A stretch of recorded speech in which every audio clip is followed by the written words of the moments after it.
investigating DNA in unsolved cases, ethical dilemmas, and breakthroughs in forensic technology. So what was your reaction to that? Well, By the way, we're listening to this, but I also want to know in chat, has anybody in chat been following the Brian Koberger case and the photos? And now we know about the autopsies, what happened. Let me know in chat if you guys are following that. And well, basically, if you're following it, you would say hit 1 if you think they've got the right man, that Koberger's the guy. It's done. We're good. Hit 2 if you think that, nah, no way he did this. It had to be somebody else or multiple people. 1 if you think BK is the right guy. 2 if you say no way. All right, let's keep going. I started a little bit to understand. I've been pushing forensic genetic genealogy research in our case for a while. And basically, it requires a different set of data than has been put into CODIS, which is a federal database. CODIS has 15 or 20 markers. If you match the markers, you're the bad guy. If you don't, you're out. There's no way to research genealogy and track this genealogy research program with that data. You've got to have this new data taken, new samples taken. And the way. And again, guy, and I'm glad that he's understanding and explaining to us, because he sure is, he sure does meet with them often. It seems like they're telling him a lot of things that he can't talk about. But what is he actually saying? Teresa said, Synth, I tried to buy a cup for Jay and the payment didn't go through. Say what? Thank you, Teresa. I don't know why that happened, but boo. All right, let's keep going. We're about to see him slip up. I've seen him slip up a few times, but what has happened so far with these cases where old cases have been solved is they've used this technique of genome sampling and then built a family tree using the mother side of the family, and they go back and create a family. She's sitting there like, we already know this. I've been covering the cases where it does that. Basically, when they do that on this case, they're doing that because it could be, and they think, I believe with the indictment that they did, they believe it was somebody either in the house as a family member or someone that is related to them and that coveted them. Family tree going back X number of years, depending on how old the case is, and then they look who the relatives were. And there's in the first case that this was solved was a Golden State Killer case in California, and it was a 40-year-old case, cold case.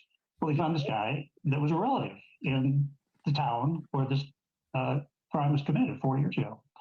Then they went and got his DNA, and the DNA matched the sample they have.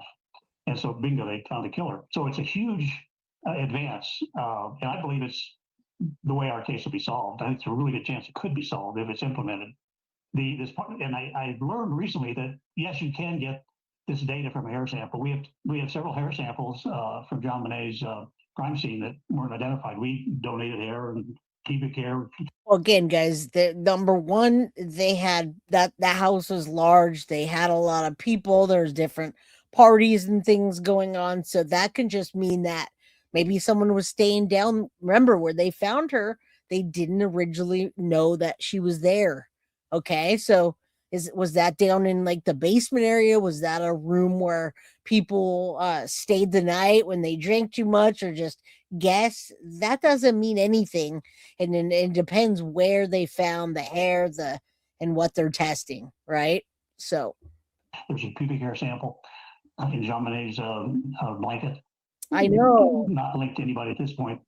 We know you can get a sample from that now. I've heard that before, and of course heard it in your program.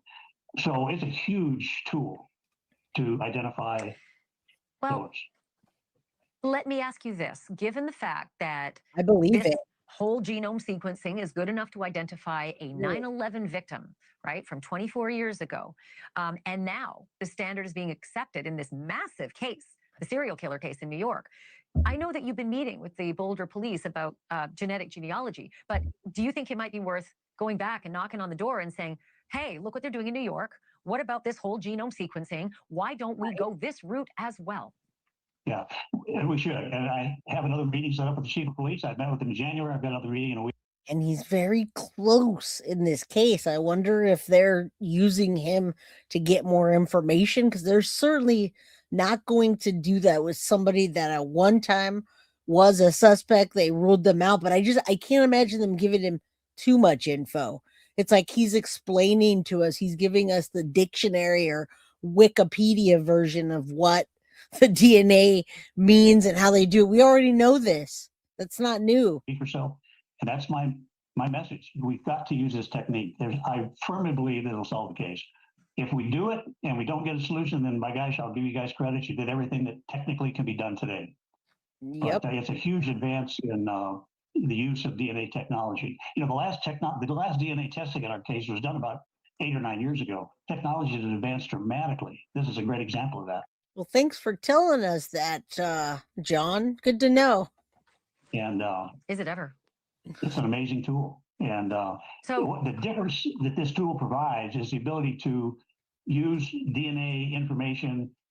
Well, thank you for telling us, sir. We all know that, and we hope that leads back to someone. But I love that you said that, Mama Sage, because a lot of people do that, particularly ones with connections that I believe he had.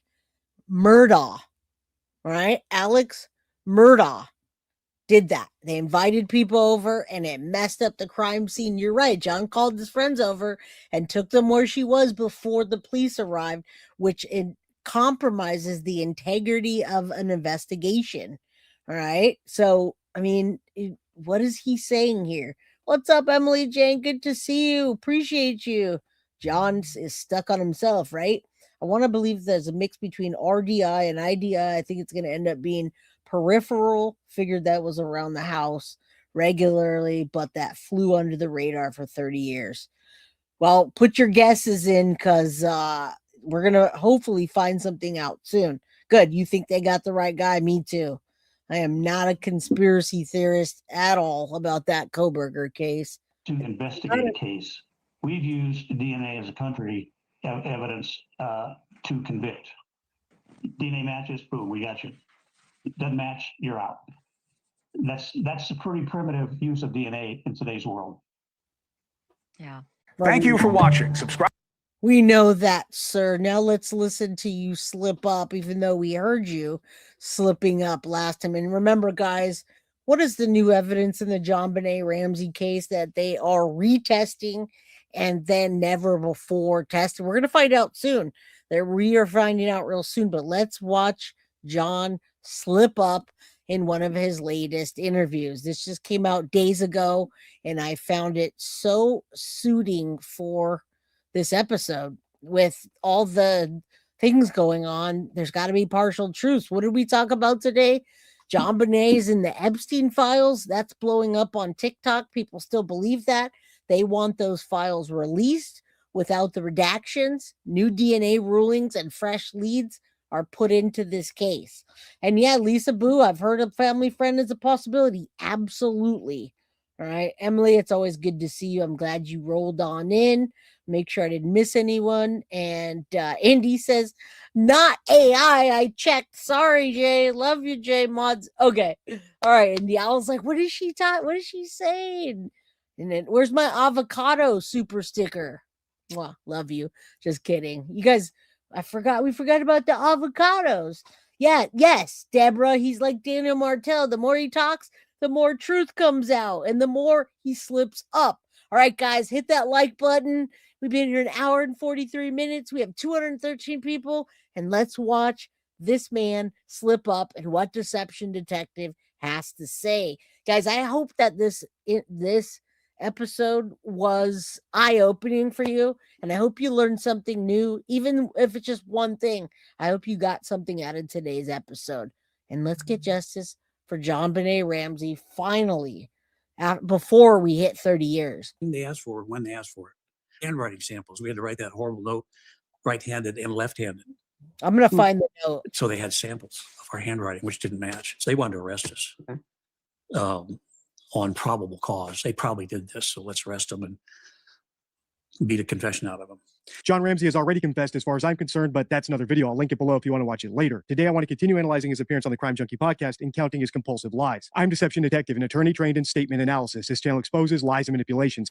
And we love you, DD. No matter what anyone says about you, we got your back. And all the ladies, I know you guys like him too. All right, let's go. So if that's your thing, hit subscribe. For early access to new videos, over 60 exclusive videos, and other cool perks, consider becoming a channel member. Link in description. As I said in the intro, we're going to continue watching this interview because this is actually my third video on it. But just in case you're new here or you missed parts 1 and 2, don't worry. I'll put my entire JonBenét playlist at the end so you can catch up later. I'll also recap why I think John Ramsey is a compulsive liar specifically in a moment. For now, though, let's just get straight back into the interview. I feel like there was like this circle where it was a lot of that, where I kept hearing like the DAs like get the evidence. The police would say, and I don't know what's true, but the police would say, we're trying to get the evidence, but you're stalling us. Right. Well, Like, that's kind of what. do you feel like that? Like, and I don't know what advice you were getting or what was happening, but I do see moments where there are certain things where I think like phone records, like the police say they don't have phone records until like a year later. Oh no, we gave him.